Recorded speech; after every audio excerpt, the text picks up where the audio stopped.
Assalamualaikum warahmatullahi wabarakatuh. Salam sejahtera bagi rekan-rekan guru penggerak semuanya. Perkenalkan, saya Dodi Herdiana, calon guru penggerak Angkatan 7 Kabupaten Garut tahun 2022. Dan saat ini saya mengajar IPA di SMPN 2 Karsamana. Dalam kesempatan ini, saya akan menyampaikan sedikit gambaran mengenai intisari pemikiran filosofi Ki Hajar Dewantara. Pendidikan adalah sesuatu yang sangat penting bagi kita semua, khususnya anak-anak yang masih jauh menjalani kehidupan di dunia ini. Sedikit flashback ke pendidikan zaman kolonial Belanda. Pendidikan Indonesia zaman kolonial diadakan demi kepentingan bangsa Belanda itu sendiri, di mana anak-anak pribumi dididik hanya untuk menjadi pembantu dalam usaha perdagangan bangsa Belanda. Hal inilah yang menjadi dasar bagi pribumi untuk dapat menikmati pendidikan yang merdeka. Bagi pribumi, dengan kebebasan menikmati pendidikan. Oleh karena itu, untuk memerdekakan pendidikan anak, Ki Hajar Dewantara memberikan beberapa pemikiran atau filosofi pendidikan dalam proses pendidikan. Menurut Ki Hajar Dewantara, bahwa tujuan pendidikan adalah menuntun segala kodrat yang ada pada anak-anak agar mereka dapat mencapai keselamatan dan kebahagiaan yang setinggi-tingginya, baik sebagai manusia maupun sebagai anggota masyarakat. Ada 3 faktor dasar pemikiran Ki Hajar Dewantara dalam perkembangan pendidikan sekarang ini. 1.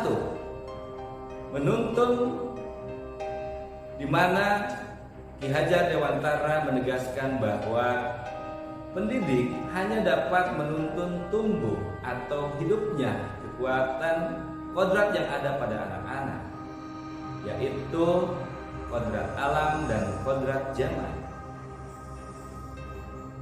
Kodrat alam adalah lingkungan di mana anak itu berasal, yaitu karakter dan sifat dasar yang dimiliki oleh anak, sehingga dalam mendidik tidak boleh dilupakan karena berbeda anak, berbeda pula cara merawat dan memperlakukannya.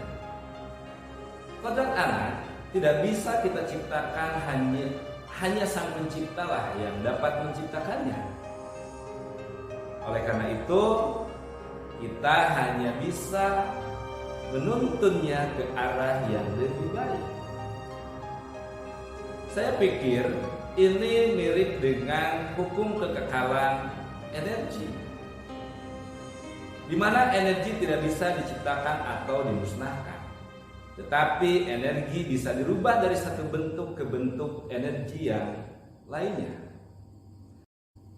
Begitu juga kodrat anak hanya bisa kita tuntun dari anak yang kodratnya baik menjadi jauh lebih baik, atau dari kodrat anak yang jelek menjadi lebih baik, bahkan jauh lebih baik.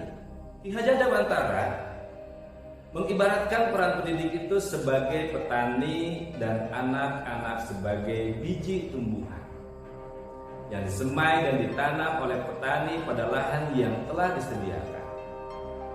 Petani hanya bisa menyemai dan merawatnya menjadi tanaman yang tumbuh dan berkembang, menghasilkan kualitas tanaman yang baik.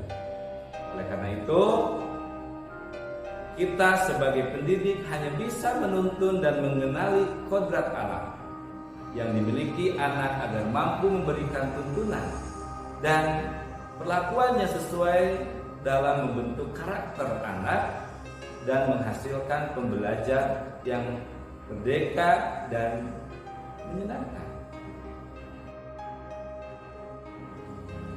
Selanjutnya, Yang harus kita perhatikan adalah kodrat zaman. Dalam artian terbuka dan mengikuti perkembangan zaman yang ada dengan tidak meninggalkan norma bangsa, tentunya bangsa Indonesia. Yang kedua, pemikiran Ki Hajar Dewantara, yaitu di mana pendidikan yang menghamba pada anak. Artinya pendidikan dengan pembelajaran yang berpusat pada anak, di mana anak-anak berperan sebagai pelaku pembelajaran, bukan objek pembelajaran. Mendidik sebagai fasilitator, misalnya memberikan model, metode pembelajaran, atau merencanakan pembelajaran yang variatif berdasarkan kebutuhan peserta didik, yang dapat menuntun, membangun, memotivasi anak sehingga terciptanya pembelajaran yang menyenangkan. Pokok pikiran Ki Hajar Dewantara yang ketiga adalah ing ngarso sung tulodo, ing madya mangunkarso, dan tuturi handayani, yang terkenal dengan istilah trilogi pendidikan. Nah, hal terpenting yang harus dilakukan seorang guru adalah menghormati dan memperlakukan anak dengan sebaik-baiknya sesuai kodratnya. Layani mereka dengan setulus hati, memberikan teladan, ingar sok suntulodo, membangun semangat, yaitu ing madyo mangun karso, dan memberikan dorongan, yaitu tuturi handayani.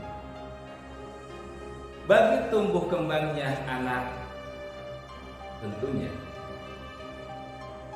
menuntut menjadi pribadi yang terampil, berakhlak mulia, dan bijaksana, sehingga mereka akan mencapai kebahagiaan dan keselamatan.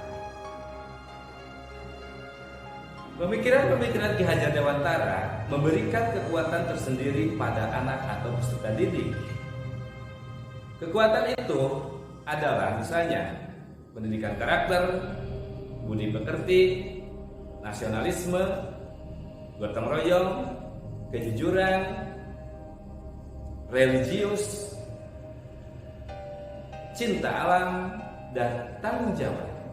Nah, dengan adanya kekuatan tersebut, pendidikan anak yang asalnya seperti kertas yang telah tercoret, dan coretan itu ditebalkan oleh kekuatan-kekuatan pemikiran Ki Hajar Dewantara, sehingga memerdekakan pendidikan mereka akan tercapai.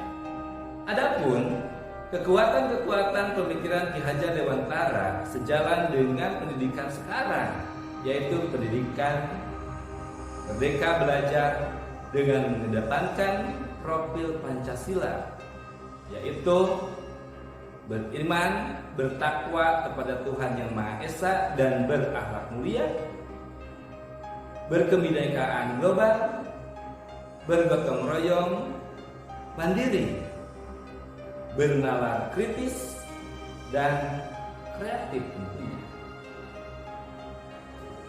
Nah, demikianlah yang bisa saya sampaikan terkait dengan intisari dari pemikiran Ki Hajar Dewantara. Oleh karena itu, ayo kita bergerak menjadi guru yang progresif, kreatif, dan inovatif. Salam guru penggerak, bergerak, bergerak, menggerakkan, merdeka. Wassalamualaikum warahmatullahi wabarakatuh.